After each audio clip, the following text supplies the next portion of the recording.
की बहू झूठ नहीं बोलती। सुधा और राकेश के 3 बेटे थे। शादी के बाद तीनों माँ बाप से दूर रहते और सिर्फ त्योहारों में आते। माँ जी, पिताजी, अगली बार आप लोग हमारे घर आइएगा। अरे नहीं बहू, सब यही आ जाते हैं तो घर खिला खिला लगता है। हाँ बहू, तू हमेशा बुलाती है तो जरूर आएंगे तेरे पास भी। हाँ हाँ, दीदी का घर बड़ा जो है, सब कुछ आपने शादी के बाद दीदी को ही तो दे दिया था। हमें भी दिया होता तो हम भी बड़ा घर लेते। क्यों सुनील? अरे नहीं, पापा ने सबको एक बराबर ही दिया है। छोटी बहू, क्या चाहिए तुम्हें, बोलो। वो आपके सोने की चेन वाली घड़ी है ना, वो अगर आप मुझे, तभी वहाँ मछली बहू भी आ जाती है। और मुझे ना आपका मंगलसूत्र कितना लंबा, सुंदर और भारी भी है।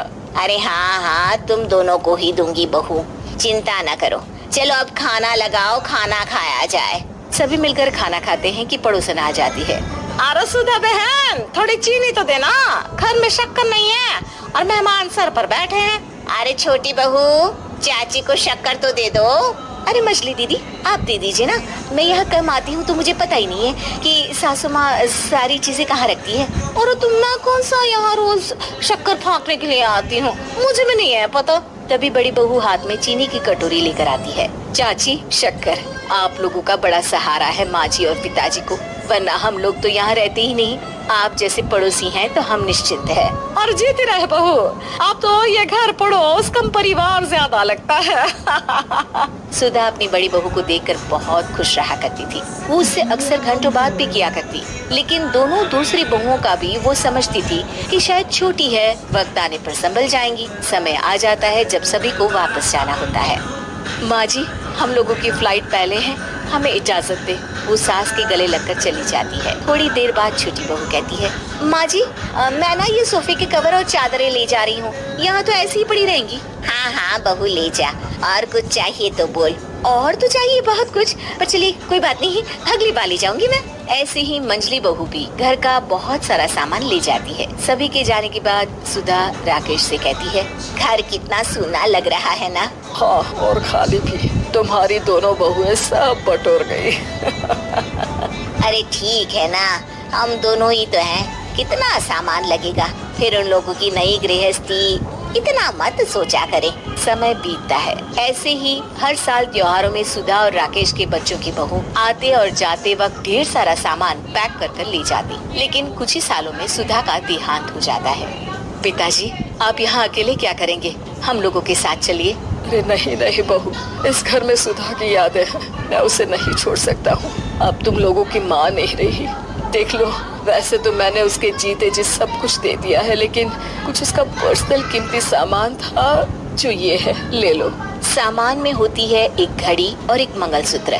माँ जी ने कहा था कि वो ये घड़ी मुझे देंगी। हाँ हाँ पिताजी, माँ ने सबके सामने ये घड़ी सरिता को देने के लिए कहा था। उठा लो सरिता माँ की घड़ी। अब क्या था, छोटी बहू फट से घड़ी उठा लेती है। और पिताजी, ये मंगलसूत्र तो माँ ने मुझे ही देने को कहा था, याद है ना।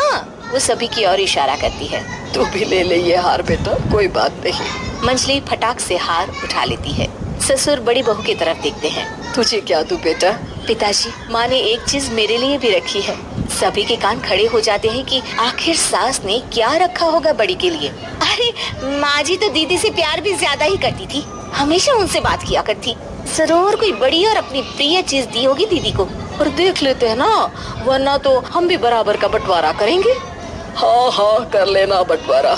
लेकिन बड़ी बहू बताओ तो, सुधा ने क्या रखा है तुम्हारे लिए?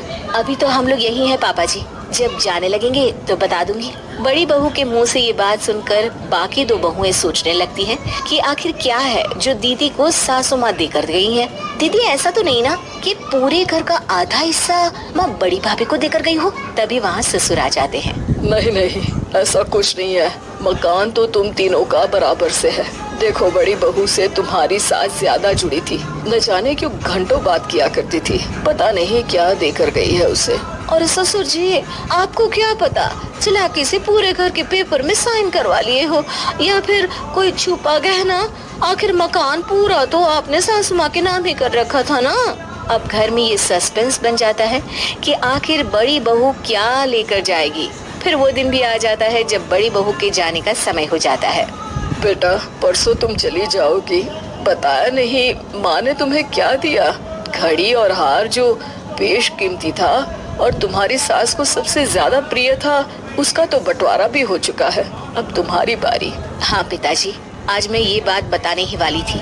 माँ ने मुझे उससे भी बेशकीमती चीज दी है और वो है आप। आपसे अधिक प्रिय उन्हें कुछ नहीं था। माँ चाहती थी कि आप मेरे साथ रहें। चलिए पिताजी। बेटा, मेरे पास तो कोई पेंशन भी नहीं है और ना ही कोई प्रॉपर्टी। लेकिन आपके पास संस्कार है पिताजी, जो मेरे बच्चे आपसे लेंगे, तो आपको ले जाने पर स्वार्थ ही है मेरा।